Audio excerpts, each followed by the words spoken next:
God level, you can tell him I said it. Level up. God level, you can tell him I said it. Level up. God level, you can tell him I said it. Level up, level up, level up. Yo. Everything that means everything. Eyes connected to everything, and that's why I'm in everything.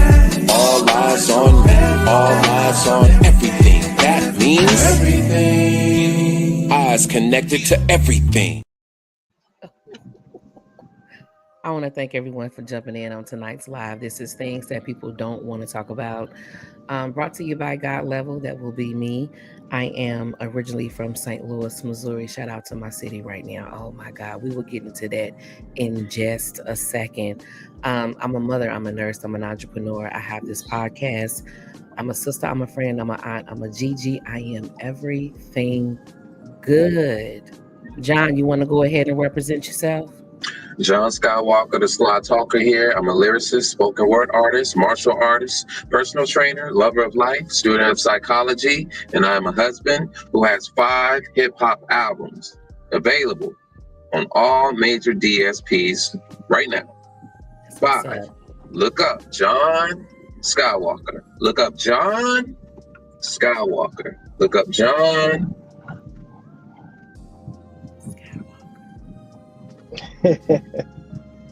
King Newborn, you want to go ahead and represent yourself? Peace. This is King Newborn. You can follow me on all social media platforms, and I would like to welcome everyone to tonight's podcast. Peace, love, and light. That's what's up. Sherman, represent. My name is Sherman Vaughn. I am very excited episode. I'm here to listen, I'm here to learn, and I'm here to love. That's all I got.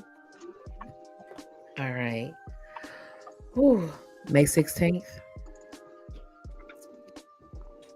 Tornado came through St. Louis. Oh. How y'all holding up down there? Yeah.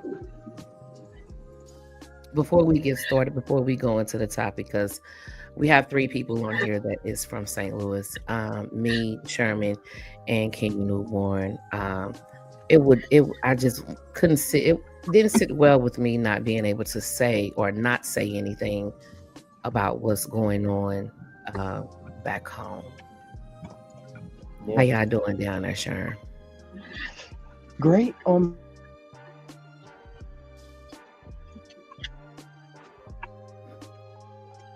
He froze. Friends. Oh, I froze? Okay, you did. Go ahead. Am I back? Okay. You're good. Took a lot of the roofs off of some of my friends' houses, but me and mine were pretty unaffected. So that's what's up. A lot of cleaning up, a lot of helping, a lot of tired, but it's all for the greater. Yeah, I see St. Louis as being its own hero right now. And it's surprising, actually. It really is. I didn't know it was this much love here. Yeah, even though it can be dangerous to see the city come out, everyone helping everyone is amazing. I've been seeing the posts and I'm like, oh wow, that's what's up. That's what's up. Can bring people together. Yeah. All right. Well, I just want to send my love, positive energy, and fast rebuild, relocate, whatever you choose to do. Man, does anybody have anything they want to add before we go ahead and get started tonight? All right. Let's jump into tonight's topic. What do you mean when you say you're depressed? Whew. Can I go first? Yes, please. I'm tired. I don't want to be bothered. Looking back on when I realized I was depressed, this was when I was in Houston. I wore a very, very good mask because I would still go to work, but I noticed I would take longer to get there. And then be the first one out. I noticed when we did our podcast, after we did our podcast, honey, I would watch this makeup off so quick and go jump in the bed, turn off the lights, covered, TV zone gone. So yeah, the energy to do anything wasn't there. I tried to explain it to my therapist at one point. It's like a feeling it's like a pain you really can't describe. Mhm. And you're just, just like, I'm just ready to hit the clock. Like, stop this shit. I'm done. I'm ready to go. So yeah, that was me. That was me. Oh God. And if Anybody it wasn't else? for these fellas, I would probably still be there. That was if it wasn't for my tribe, I would still be there. I remember that phone call. I remember, and John was like, "What do you need?" Like, damn. I have some people. I am loved. Do you hear Yeah. me? I Mm. am loved. Yeah, Woo. I am loved. All right, that's it for me. I'm gonna take a back seat. Go ahead. Well, we posted this question in our group, and I'm going to read some of the comments from this question. Okay. It feels helpless and it's exhausting. Mm-hmm. Renee said numb. Natasha said it feels like anxiety. Jessica says numbing, like not a single person around you gets what you feel. It's just expected of you to keep doing life like everyone else. Lost. Yeah, says like you're stuck in an invisible glass encasing, missing out on the world and all of its glories. John Hazelwood said, that's ADHD John. Feels like being in a white room, an infinite void with no answers for clarity, like screaming for help underwater.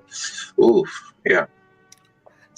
Latasha says, numb. I used to feel nothing, feeling of being lost. Jeff says, it feels like always wanting to take a nap, but never being able to sleep. Wow.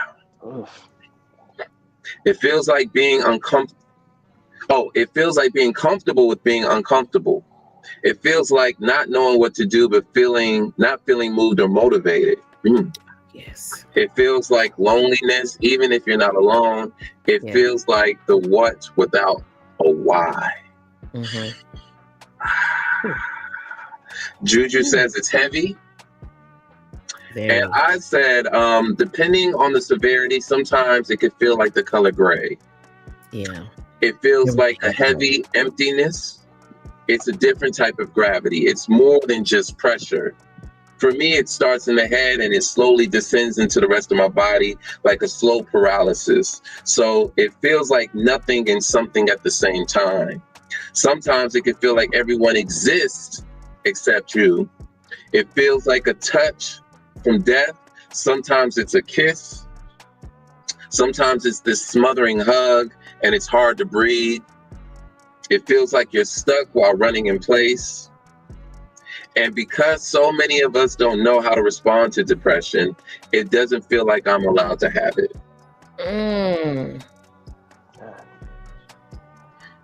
Thank you to everyone who dropped a comment. Thank you to everyone who responded. Thank you, thank you, thank you. And don't forget, please go over to God Level 102 and subscribe to our channel. We will be leaving Facebook sometime this year. Oh my God. Oh my God. Wasn't that powerful? Very. I would have loved to put all those words on a can. I would have loved that. And this is how they were feeling. This is Yeah. how they described it. Oh my God. And you know what's very interesting about all this too is you have to go through it and muster up the energy to remember it and capture it. You know, like this is me reliving, those memories, like, yeah, this is what it felt like. And I had just enough energy to really just remember, like, oh my gosh, what is going on? Okay. Ooh, this is painful. This is hellish. And it's like you went through hell, came back, and you got a story to tell about it, you know? So that's like the interesting part about this is everyone's had that experience here. and they lived to tell about it. Oh Because yeah. some don't Some don't make it. live, to tell Some about it. do not, making that depression spirals into suicidal ideation, suicidal thoughts, and even an attempt. Yeah, I didn't get my gun back for a very long time. Mm. Yeah. So that it is real. It is real. And the way that they described it, I hope they said it. And they're still here and they're able to describe it. That lets me know they beat it, they conquered it. They are still here. And even if they are still dealing with it, I hope they're sitting down and talking to someone. You gotta unpack that shit. Excuse my language. You gotta unpack it. Do not carry that with you. It is like baggage. However, I will say, if they're here to tell about this, it's until the next battle. It's a war. They just won that battle. All right. So, many salutes to y'all that are still fighting those battles, Yes. because it is about strategy. It's a war on yourself, right? And it's depression has a self-destructive nature. And so this is you at war with yourself. And you're trying to figure out how to put that beast, that self-destructive beast, to peace. Chill. Right? You're living with it, though. That's the crazy. You're living with it. Yeah. So it's like some of us are fighting it and others are just trying to live with it. Yeah. Who's really trying to conquer it? Can it be conquered? Can it be conquered? Yeah. Yes. We gotta see those success stories, like who beat depression out there, right? We gotta see those examples. But real quick, let's kind of put this in the air. How can you tell the difference between a rough patch and a full-blown depression?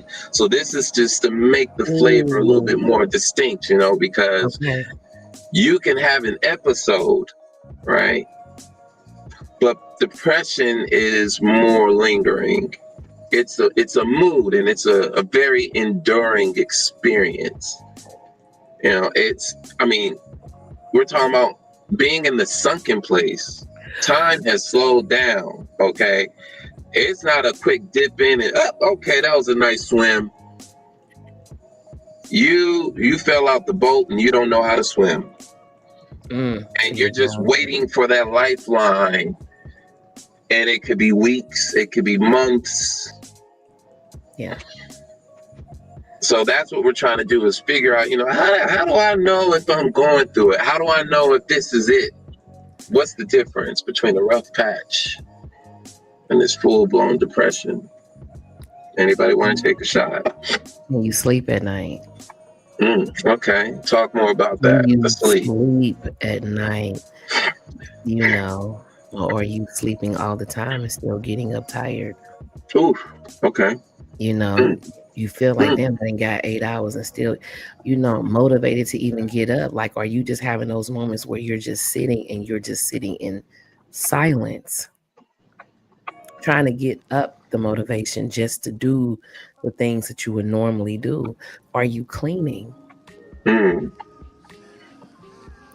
Sometimes you stop doing things around the house. Are you bathing?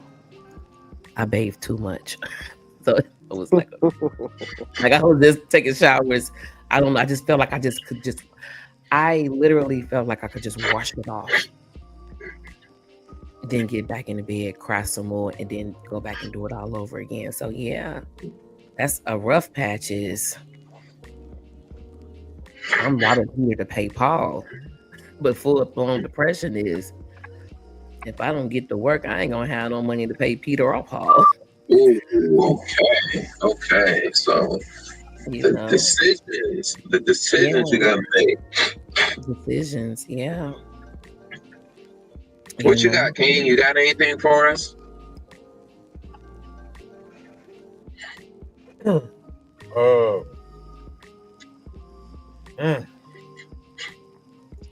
can't say I had full-blown depression. Maybe definitely a thick rough patch. Yeah, I'm gonna say definitely a thick rough patch.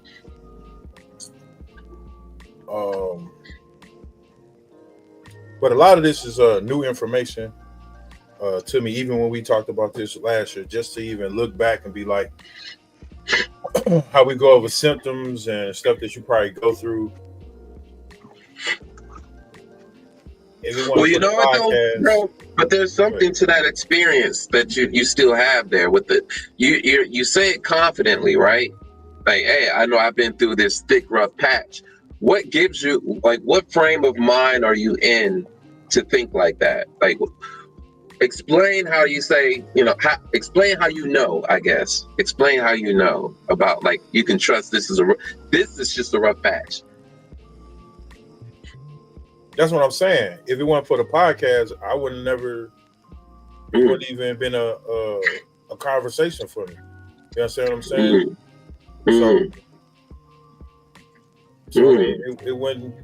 It was new information for me, and then you look back like, dang, oh, okay, well then, I'm going to assume that's what I was going through, which is for me. I was like, oh well, maybe I was depressed. Definitely a rough patch.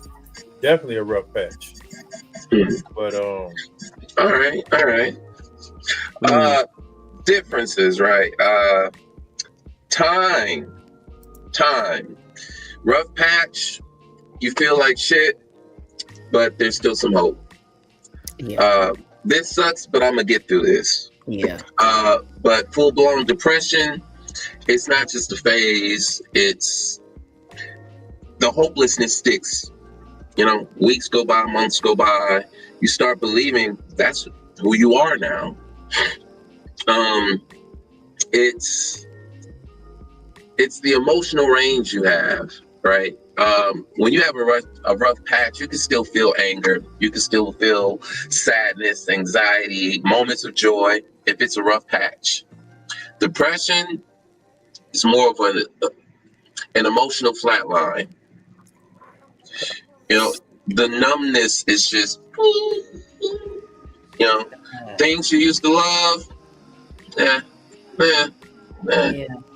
And it usually gives you a dopamine hit. Yo, you want to play the game? Yo, you want some head? Yo,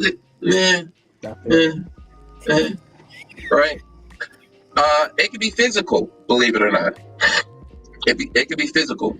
Rough patch. Stress might mess with like your appetite, your sleep, but you bounce back, right? It's very, again, it kind of ties into the time. It's very temporary, but when it's depression, your body just betrays you, man.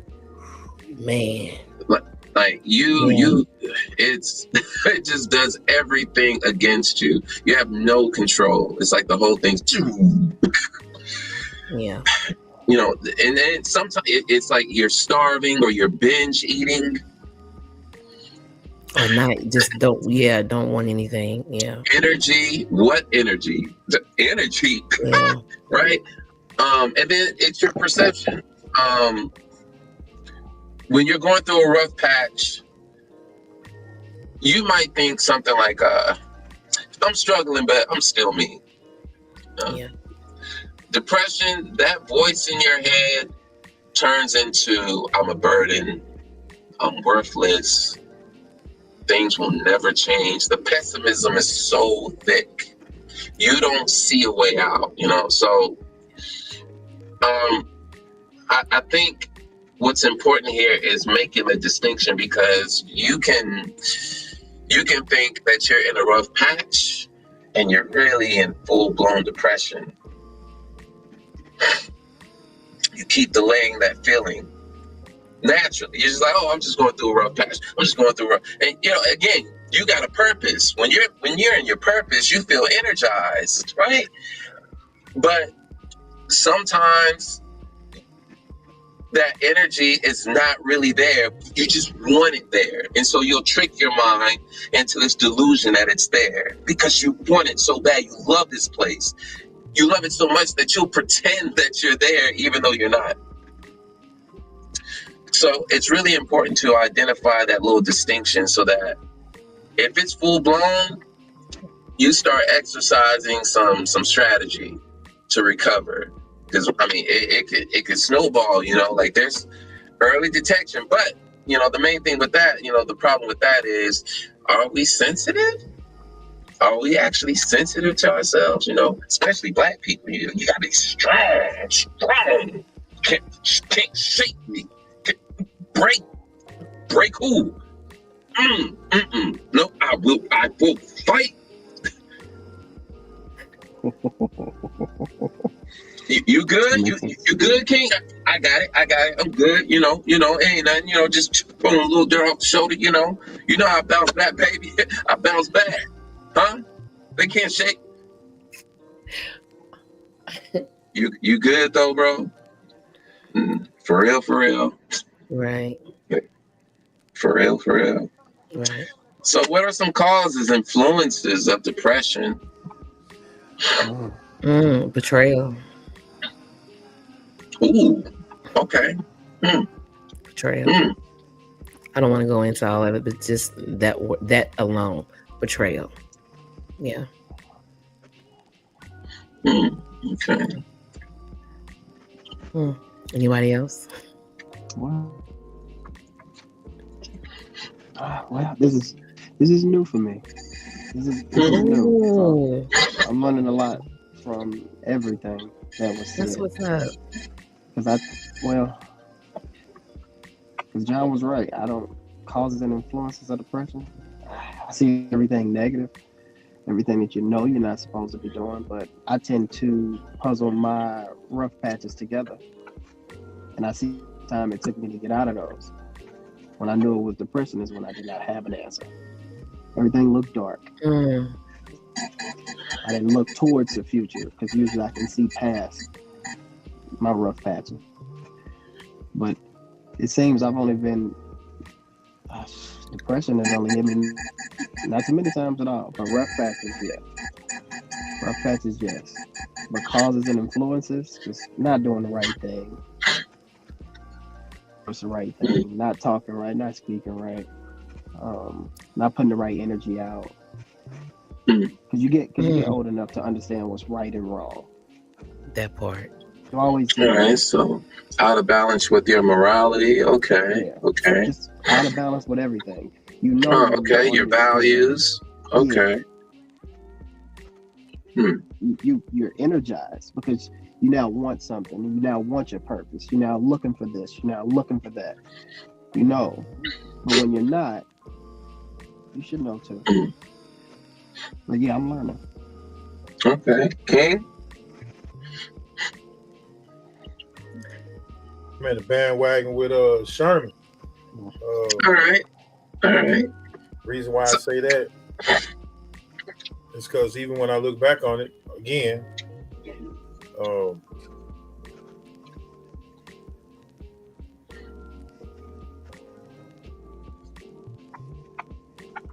I didn't associate none of this to anything that I was going through. Nothing that we say I never associated with any of it, So it was a new book for me to learn or read, rather. Causes or influences of rough patches. I'm just gonna point to for self. For me, I'm gonna say development of the frontal lobe and being a little bit more precise with decision making, and not letting my decision be made based off of what you say, Sherman and Skywalker. Distractions and dopamine, Or so trying to mask the emotion, not even knowing that I was masking the emotion, trying to escape. Like shit, no matter what, you still got to deal with it. Still right here, it ain't going nowhere. So, like all right, just learn it.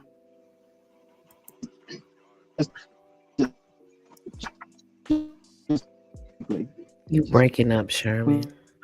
They told me to move the phone. I moved to Am I Chrome. straight? You good now? Okay. This is quick. I want to sum this up fast. The only reason I never really looked at depression, never really saw it, or never could associate myself with it, is because I never thought I was going to lose. Self-inflated ego, Damn. I guess. But I always thought if I was breathing, I can still win. And I know myself. I'll never give up.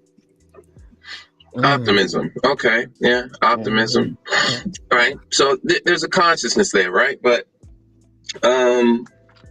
brain and chemistry, right? Biological chemistry, the brain. I want you guys to think genetics. You know, if your family has a history of depression, your brain might be wired for it. Thanks, DNA, right? Brain glitches, you know, we're talking about low serotonin, dopamine crashes, inflammation. Your neurotransmitters can sabotage you. Hormones, right? So pregnancies, menopause, if you have thyroid issues, your body's chemistry influences your mood heavy. We can't forget about that, right? Renee mentioned betrayal. So yeah, psychological trauma. So things like death, divorce. Some pain just doesn't like heal right away, you know.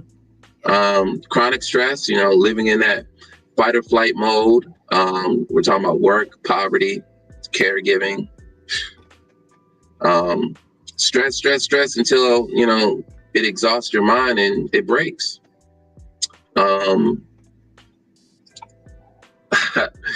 Racism, oppression, that poverty trap, right? Like, you have to choose between rent and medication, or food and therapy. Man. Right? Broke isn't just, it's not just about being stressful, you know, it's fuel for depression.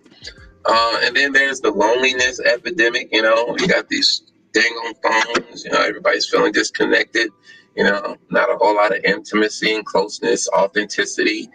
And then, you know, you think cultures, you know, we got the hustle culture, work, gotta get it, get the bag. You know, it's glorified self-destruction, work until you know, I can rest when I'm dead. I can rest, you know? Yeah. And then you got to think, you know, it's age related too. You know, you got the hopeless futures out there, you know, these young folks that are looking at the climate and they're like, these old heads, stupid as fuck. Like, they think they know everything and they're killing the planet. Like, how are you going to kill the place that you live in? Like, why are you destroying the place why can't you just make this, like, we got to inherit your problem?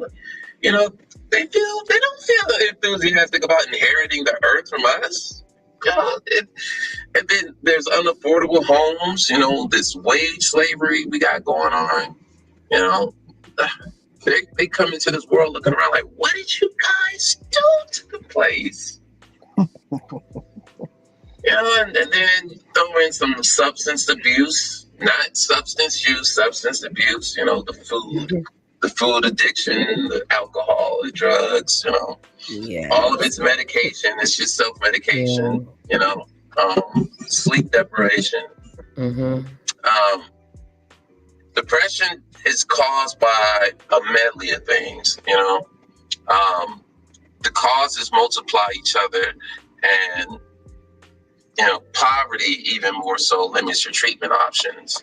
You know, we ain't just saying poverty from just the environmental level. This poverty. Poor mind ain't gonna help itself, is it? That part. Yeah. Because, I mean, at least a rich person's mind would know to go seek help somewhere, you know, to figure out, oh, I'm resourceful. I mean, I have it now, but I know how to get it. So I'm resourceful. I can go get, that's a mentality, resourcefulness. And so poverty-stricken folks are not that creative. We're innovative, creative. But resourceful, That means access. Yeah. Do you feel like you can recognize depression in others? Now that's the magic question right there. What does it look like? Oh my Oh, Jesus. God. And consider what's our most common form of communication. Oh. So how are you gonna know anyways, right? How are you gonna know anyways? Yeah, because you could So pretend to be anybody behind a text message. Oh yeah, I'm good. I'm cool. Yeah. So I mean, yeah, it would depend on how you're communicating with that person. And then we got rules too, because a lot of us are introverts, right? So it's got to be invitation, like, hey, don't just be pulling up on me. Yes, sir. Don't just be pulling up on me, man. No, I got some office hours. Here you are, you in the bed drowning, but nobody can come pull up on you though. But you're in the bed drowning. Mm-hmm. Self-sabotage much. Yeah. Yeah. Oh, it's gonna be hard. It's gonna be hard unless you actually are seeing this person on a regular, like seeing them, to be able to say, okay, something is off. It takes me back to the guy that called in, and he was like, I seen the change, but I didn't do anything about it. So there's gonna be some change. Shit.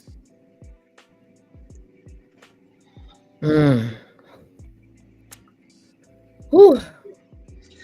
Typically when we recognize it, I will say for me, I recognize it the most on social media, believe it or not. Right? And because that's where most of my reach is.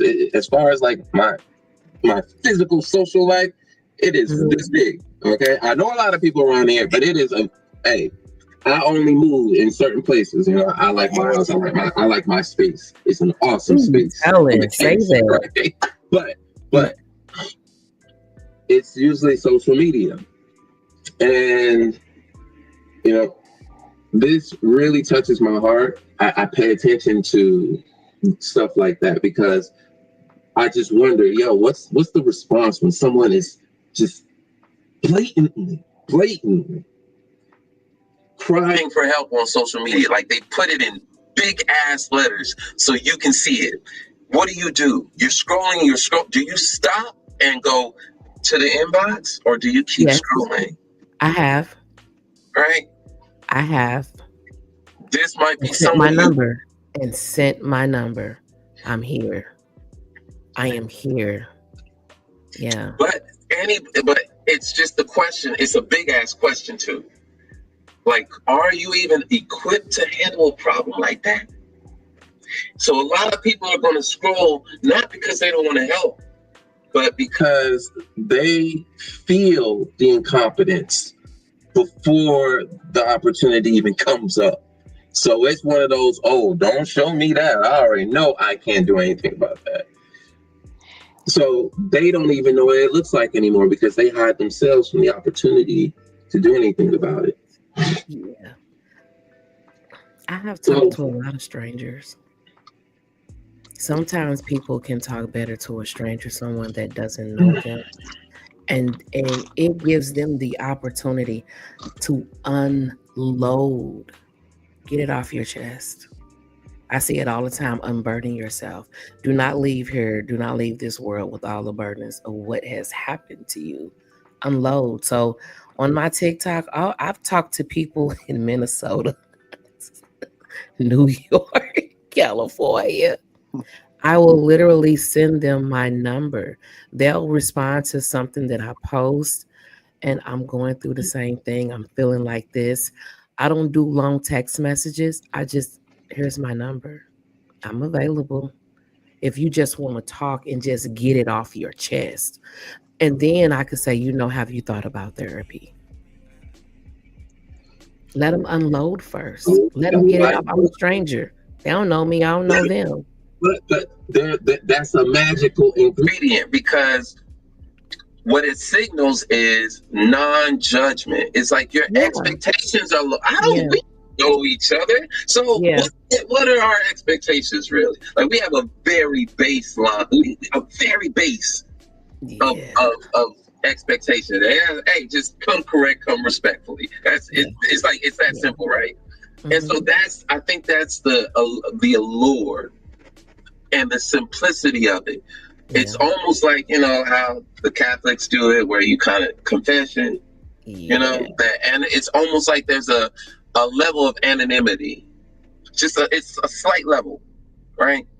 Mhm. You also trust that it's like, okay, what can you really do with this information? You're a stranger. We Nothing. don't know each, right? There is So, nothing I can do with that information. I just want to give you a moment to unload. I've learned to not allow other people's, and I got this from you, John, because sometimes I used to call John and unload, and I'm like, I hope I'm not doing too much. I hope this doesn't bother you.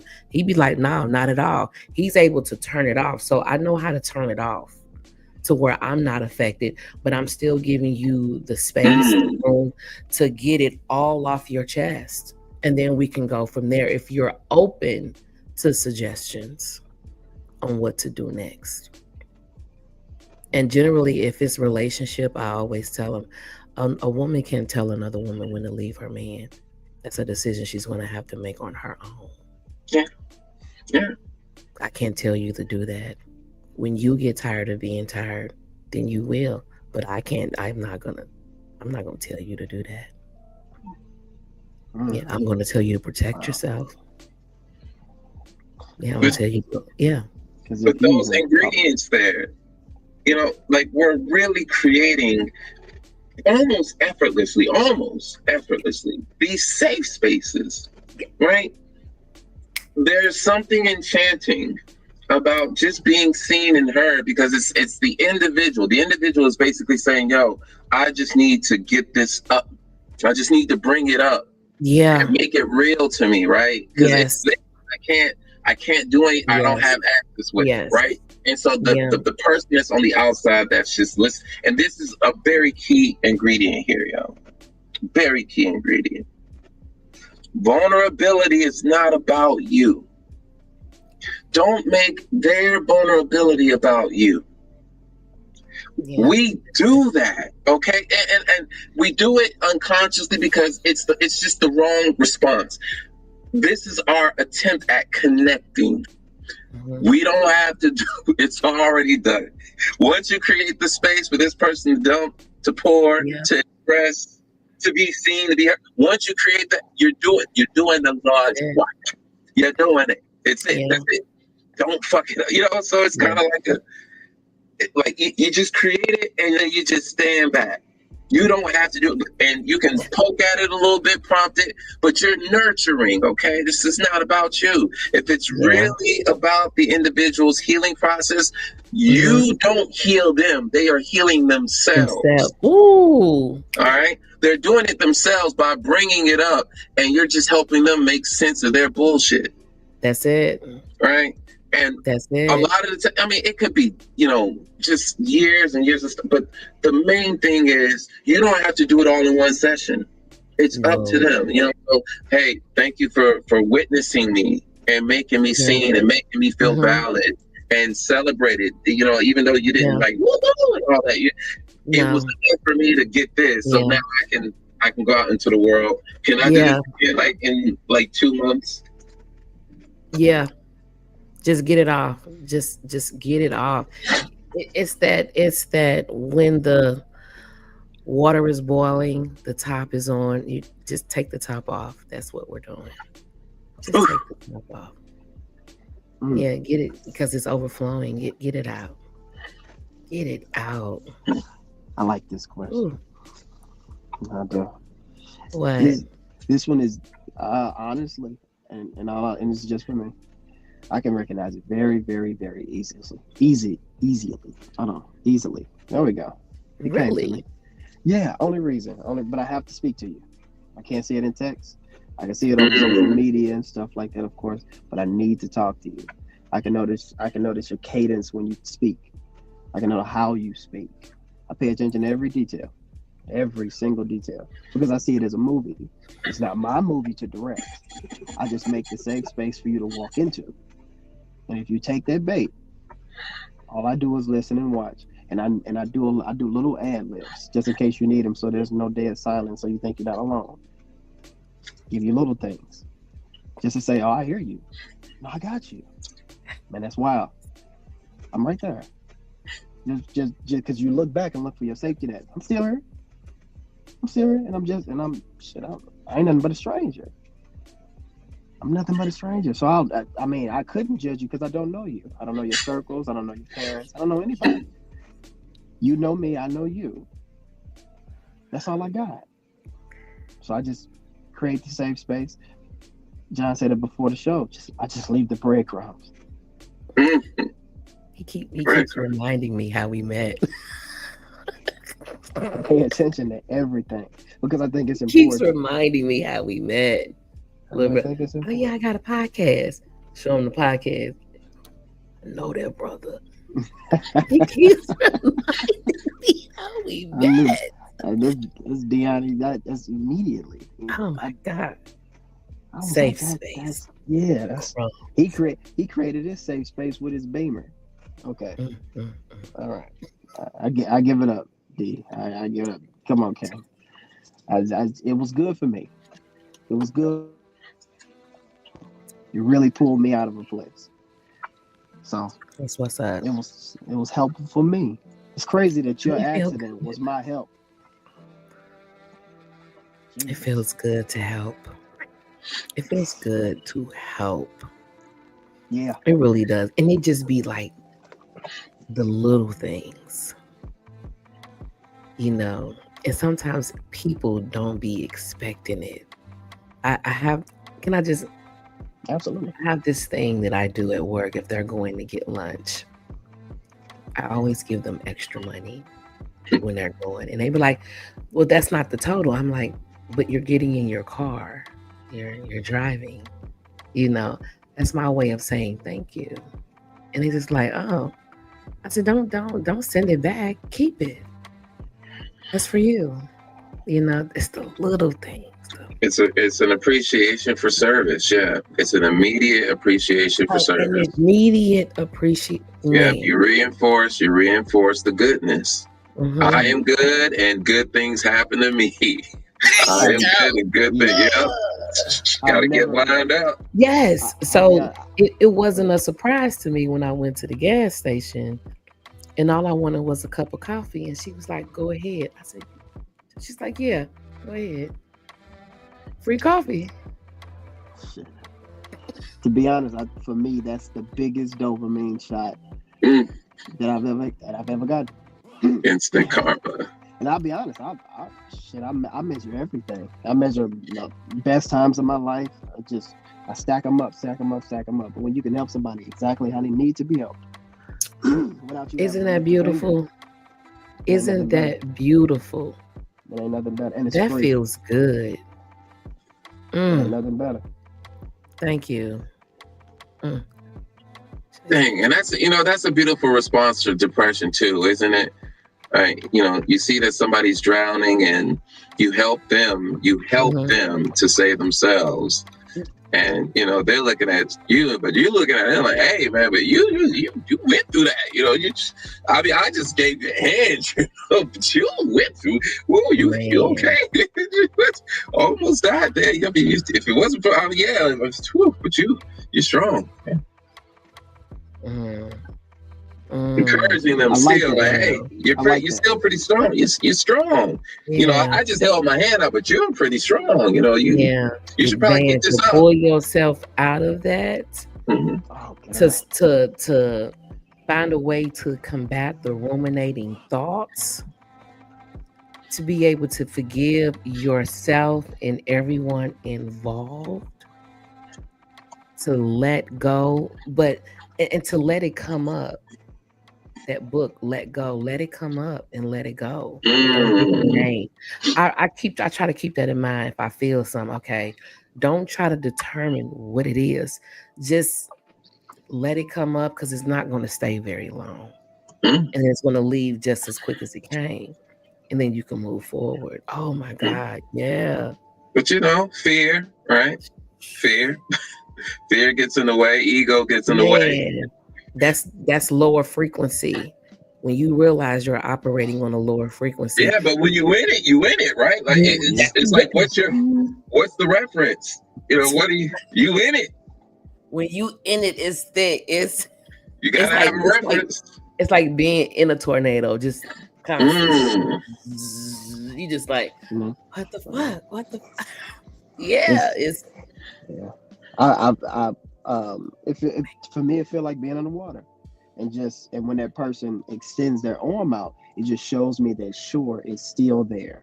It's still there. Yeah. I had the water in my eyes, so I came up. Even though I'm above water now, my eyes are still closed. So when you reach your hand out, it's still laying there, because shit, before I opened my eyes, I didn't think it was anything around me. I think I'm in the middle of the ocean. Thank you, Maggie. I love that helping hand. It's in the right hand corner. Yep. I noticed that. I was like, I peeped that earlier. I was like, that's what's up. Thank you. It's like so everybody comments is just gonna come up right there. Thank you. So how much of depression is actually just a sane response to a broken world? Then everybody depressed. Yeah, no way. Everybody that's broke depressed. Well, I'm gonna say broke, but That's you got true. the haves and have not, and if you ain't got it right, you just like, damn. For some reason, I feel like that's a part of life. I see the beauty in it. Because don't nothing feel better than conquering that depression. Just able to look back and see how far I've come. That's dope to me. I don't know. I like to watch my own movie. I like that. I like that response from Maggie. It's the same response to an abnormal situation. Yeah. Yeah. Wow. Yeah. I like that. Yeah. Get it, girl. Thank you for joining us tonight. I hope you're having a good week so far. So, yeah. John? Well, how much of it is... Well, first off, we're talking about 8%. 8% of the American population experiencing at least one major depressive episode. Oof. So you think about that, it's like 1 in 5 Americans, right? It's like 20 million people, 1 in 5 Americans, you're going to experience this. Partly because maybe it's in your genetics, partly because your zip code. True. Wow. Yeah. And you think about the environment and it's like, well, does it have to be this way? That's the question, right? That's the big one. Does it have to be this way? And, you realize, you have average intelligence enough to conclude that, yeah, it doesn't have to be this way. It's just there are actual human beings that live here that are making these decisions with legislation to design this system, from a virtual standpoint, a cognitive psychological standpoint, and from a structural standpoint. You look around like, this is really well engineered. And the people that are experiencing depression, even though they're told, stigmatized, you shouldn't be, you ain't got time for depression. Wait, we got shit to do. Come on, get this money. Like, you ain't got time to be depressed. Right? Yeah. Like, nigga being sad, here that is in your face, and it's this warning light, and it's coming on because you're working 50 hours a week. You're seeing the injustice everywhere, but you feel powerless to change it. It's big pharma out here profiting off of your pain. Chemical imbalances, that's what they call it, right? Yeah.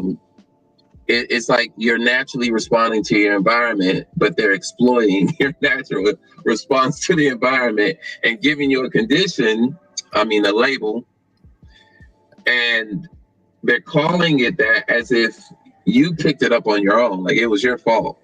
Mm-hmm. The gaslighting is just crazy there, right? They And want you you have walking around smiling while a house is burning. mm, Oh, look at the pretty flames. so even in a broken world, depression, distorts, it lies to you, it steals your motivation. It makes you feel like change is impossible. And then, the biological reality is that some people are just wired for that shit. Earlier traumas, passed on from family generations and just never got therapy, never got it resolved, never healed, never asked for forgiveness, all that. But there is a rational and a malfunctioning response here. But there's a difference between I feel hopeless because everything is going to blank. That's your sanity. And I feel hopeless because my brain won't let me see another option. Like, that's the difference there. This can be changed, but this right here, ooh, that's a different kind of problem. That's deeply rooted.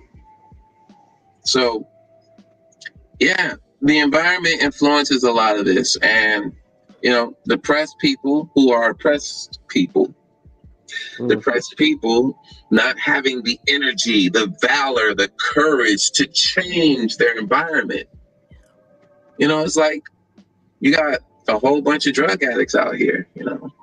A whole county of just drug addicts, and they're functioning drug addicts. That whole thing, right? Yeah. Next question. Sorry about that. Can anger be an antidote to depression? What if rage is the healthy response? Now, I'm bringing this up because if we're acknowledging that your city, the structure of your city, how it's organized, its institutions, can bring on the onset of depression in its citizens, why wouldn't you be upset about that? You hired these people to safeguard, to promote your health, your life, your quality of life, and they're doing the opposite. So if you go to a restaurant and you say, hey, let me go ahead and get that pasta real quick, and they come back with churros, you could just fuck this, right? And it's food, but it's like, yo, this already cost $19. I didn't want to pay the $19, so I'm upset about this. You couldn't even get this part. You're right. That we could get upset about. Why wouldn't you get upset about the potential demise of you and your family? Like right there in your face, right? You don't want to get, but rage, however, let me bring it back. Rage needs strategy. You can't just be mad. I mean, that's easy. It's easy to get mad. But what are you doing with that madness? You got to use that as fuel for the change. Fuel for hey, this cannot be this anymore. Right? That energy, which counters the depression. That energy, which counters the depression. Like, you can't be depressed and like angry at this. Woo! What? Like, you at the same time, like, man, all right, make up your mind, bro. You right. You can't. So I just wonder, like, if we were mad enough, because I think about our predecessors, all the marches. Who had time for depression? Oh no, we getting out here and we finna some shit up. Yeah. I'm mad, and we going downtown. We finna show these who we are. We gonna march with our picket signs. And you mad? What? I can't think of his name. The guy in Cincinnati. He let that. Yeah. I'm gonna just leave that there. Yeah. What y'all think? Can anger be an antidote to depression? Yeah, just like you said, depending on the circumstance. Yeah, because I think if it's internally, you ain't got nobody to be mad at but yourself. So probably get over that as fast as you can and become your ally, so you can maybe get through this. Because just getting mad at yourself does absolutely nothing, and the only person that knows you are angry are you. Mm, yeah. And to be honest, I've always felt like don't nobody care. Mm. Don't nobody care. You gotta keep going. Wouldn't matter if somebody cared or not. You still gotta keep going. And I understand now. It's not quite the right response. I get it. Mhm. I'm learning. Like I said, I'm learning. But yeah, I think it just depends. But a healthy rage is definitely those picket signs, because I know for damn sure I'm a front soldier. I don't care if I got to die on the front line just for the good people to make it to the other side. I mean, I did something. That's all I got. King?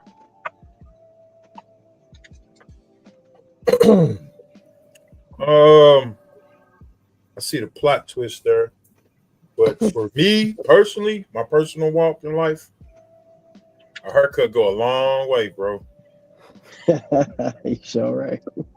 A haircut go a long way, and I'm be the first to say I saved a lot of relationships just from a haircut. I promise you. Mm. And I'm never gonna say I'm qualified to be anybody's counselor, but you'd be surprised. Man, feel like new money. He feel purposeful after he get a haircut. You know, he feel acknowledged, appreciated. You know, Dignified. Yeah. definitely that.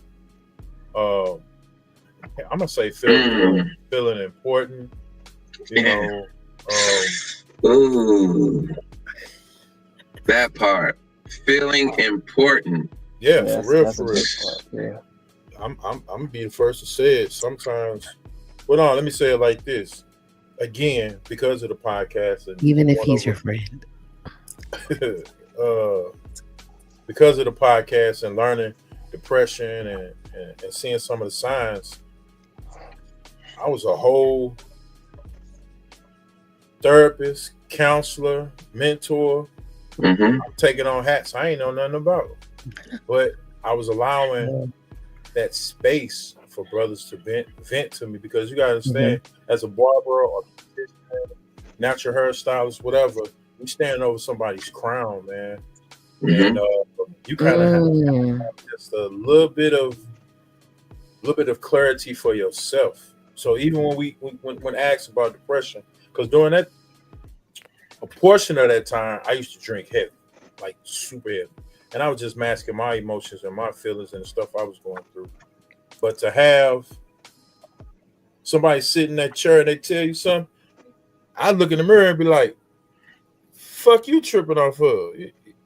Nah, this person right here, they got, man, look, they going through. So haircut go a long way. And I don't ever want to see nobody do the rage thing to combat depression, because some of us don't have an off switch. Yeah.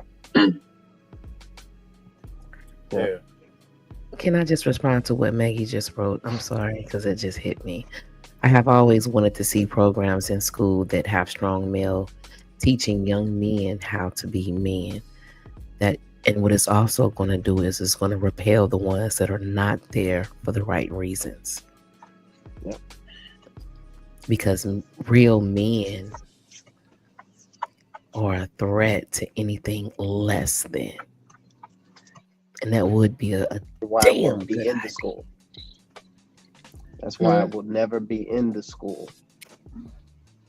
It'll never be there. It's more money in the patient than an upstanding person. No, we need just patience. That would kill the machine that they so delicately put together. So no, that'll never be that. As soon as they see that, they get that teacher up out of there. Yeah.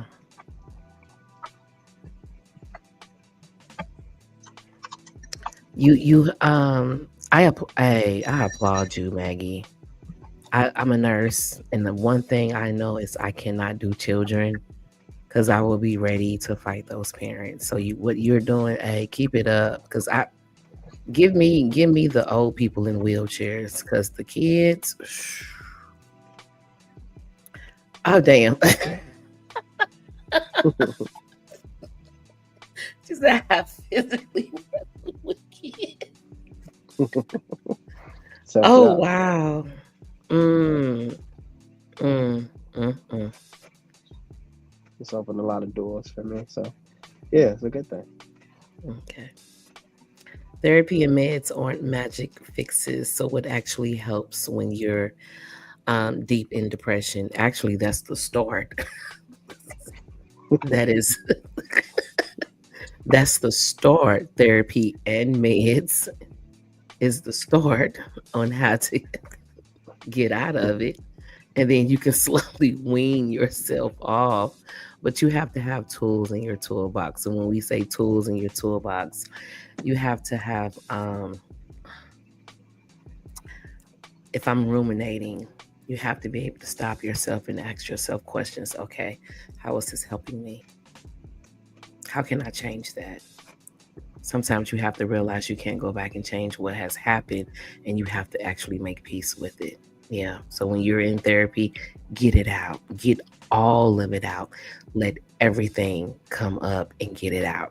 Man, unburden yourself. Yeah, you gotta unburden yourself. Don't hold that shit in, because it'll make you sick. It will definitely make you sick. So yeah, it'll keep you sick, because hell, if you're in deep depression, you're sick. But if you don't get it up and get it out and talk about what's really bothering you, because it's layers, especially the older that you get, the more things that you have been through, experience. And I used to feel like I was, what is the name of that watch that takes a hit and keeps on ticking? I don't remember that. I didn't told my age. Timex. Thank you. Takes a hit and that used to be me until I hit a brick wall. And then I turned around and all that shit that I ran from, yeah, hit me. Yeah, it will hit you. Yeah, some things will stop you dead in your tracks, only to have you turn around and look back at all the rest of the shit you avoided. I ain't gonna say avoided, but ran away from. So yeah, but that's me. That's me. I'll make mine short and sweet. Therapy and meds. Or maybe I always count myself as lucky. My But fault, Sherman. God level. Yeah, it's it takes a licking and keeps on ticking. oh, gotcha. Okay.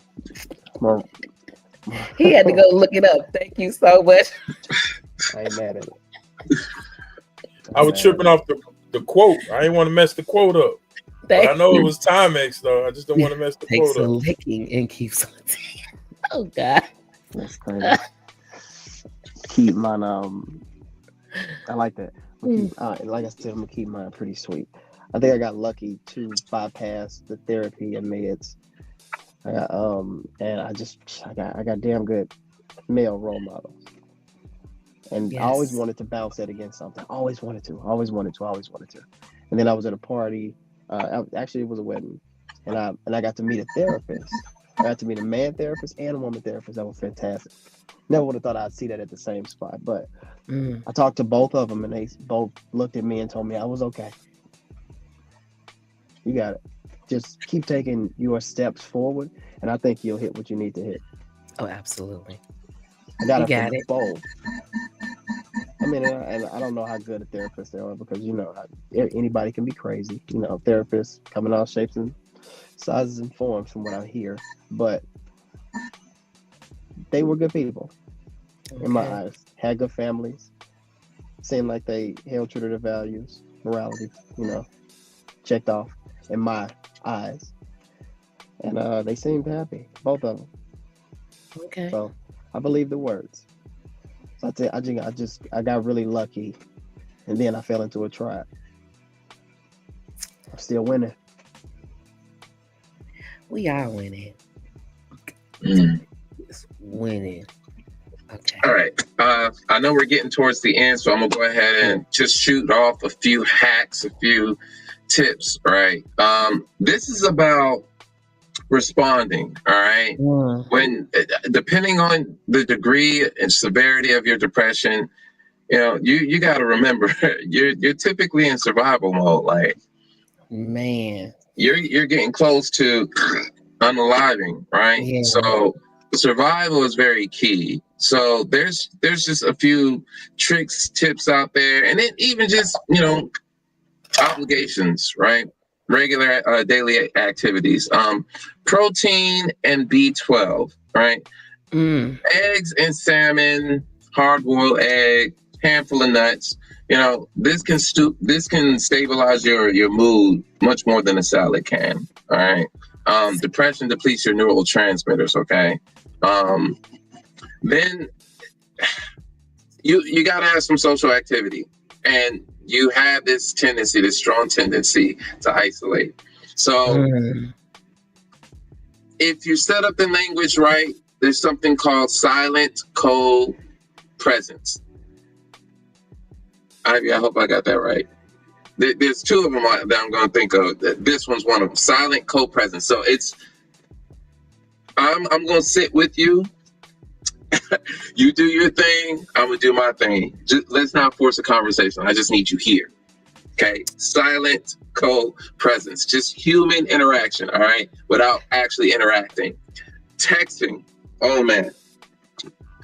Voice to text, yo. Don't text. Voice to text. Or leave a voice message, because now we can send voice messages through the right. Yeah. Don't text. Conserve your energy. All right. And then there's like passive, social contact. Do a Zoom, do a Twitch, a yoga class online. Kind of get that human interaction. See another human. The thing about depression is you want to withdraw from the world. You want to withdraw from human contact. You want to go within. Have a little bit of contact. It will anchor you here, right? Hygiene. Oh, man. Yeah. Fucking hygiene is allowed, okay? Fucking hygiene is, all right, I'm not going to take a shower. I'm just going to, baby wipe it down. I can't brush my teeth, so I'm going to swig some mouthwash. All right, this is about survival. This is survival, okay? And then you can feed the squirrel brain. Ivy's got the hamsters, so she probably feeds the hamsters. You're watching like 10-second, 20-second clips on TikTok just to get that dopamine, right? Because again, depression is them. Right? Right? And then external accountability. Like, if you got to get things done, right? But you're not motivated. Sometimes just having that accountability partner. Hey, yo, can I pay you $20 to body double me? What the fuck is that? I just need you to look at me while I do this, right? I ain't gonna front. My stepson, man. My stepson, man. He don't do it a whole lot, but sometimes with us, he was like, John, can you sit here with me and watch me? Oh, man, all right, man. Yeah. I want to get this done, right? They have the motivation to get it done, but just seeing another set of eyes, that again, this is social, right? We perform when we're being observed. And we care about our image, and there's certain values. I'm forgiving, or I'm hardworking, I'm industrious, I'm creative. We still need people to witness that. Yeah. And so body doubling, being present without saying shit, without judging, just you there, just witnessing, that can be a lot for somebody with depression. And that's the high functioning part. is this thing is got you down. It's got all this gravity. But just somebody shining some light on you with their eyes, not saying nothing, is enough to motivate you to keep going. Yeah. Yeah. Supporters, support your supporters. Support your supporters. Oh, thank you, Maggie. I don't have anything else to add. I really don't. Tonight was great. This was good. As always. Does anybody have anything they want to add tonight before we jump off of here? Hugs are important. I was told I give really good hugs. I give really good hugs. Like I'm a squeezer. I'm gonna squeeze you real good. Yeah. Would it be too challenging to ask, hey, do you think or do you believe in giving a contingency plan to your circle, to your tribe? Hey, if I'm depressed, do this. Yeah. Ivy's done it with me. It's an emoji. So if I send you this, hey, I need to talk. Yeah, it's like an SOS, right? I'm gonna put in the group chat anybody available. Then I'm gonna go from there. So yeah. You know what though? I usually bum rush. You know what? That could be something though. Just like you randomly text maybe tomorrow to your friends, people in your group. You know, just key players, not everybody. Key players. Because everybody. Hey, if I ever send this emoji, yo, it's an emergency. I just say 10-4 and they keep it rolling. 10-4, really? And that's how you know you got some soldiers in your circle. That's how you know. That's how you gonna know. Because I mean, you know, I'm thinking like Sherman here. You know, you got to set it up. You know, like, all right, how do I know if I can rely on you? A real soldier gonna be like, aye, Captain, say less already. That's it. Oh, that's what you want. You want that in your circle. Yes. But if it's on some, what? They give you some, okay, you ain't the one. All right, thank you. Yeah. Like you ain't the one. I don't have anybody outside of you all that I would do that with. I keep my circle. It's so small. It's very small, and I like it. Yeah, me too. Yeah, but if you love your life, invest in some good friends. Keep investing, yo. Man, please. You can have all that money, but if nobody don't give a damn about you, you just gonna be the dude that had the money. Thank you, Maggie. So yeah, I got all this money, but shoot, all right, you keep fucking around, it's gonna be the state's money. Yes, ma'am, I will. My number, I'm gonna have to send you my number. I want to thank everyone for jumping in on tonight's live. I want to thank Maggie for all of her comments. I want to thank everybody who dropped a comment. I seen Nancy on here too earlier. I seen Wifey on here too as well. Thank you for all the love. Please do not forget to go over to God Level 102 on YouTube and subscribe to our channel. We will be officially leaving Facebook this year. So yeah, go ahead and put that up. God Level 102. Subscribe to our channel over there on YouTube. Things people don't want to talk about because we're leaving. And again, please, and stay safe out there. If you're going through something right now, pull somebody to the side. Dopamine. There it is. You see? Yeah, audience. You see how that works? Dopamine. This helped a lot. Yeah, dopamine. There you go. Just spiked up. I was just trying. Oh my God. Do what John just said. There you go. Very important. Go ahead. Absolutely. You got something? I'm just saying hugs are important. That's all. The hugs are important. It's the best drug. It's the best drug. Maggie, okay, no. Mm. Yes. I'm saying you ain't got to ask no questions with a hug. Mm. Nope.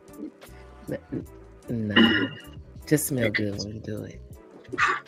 I definitely got that. You know what?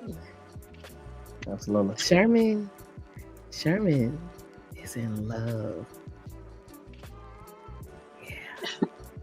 I'm gonna see y'all back here next week. John, you got me.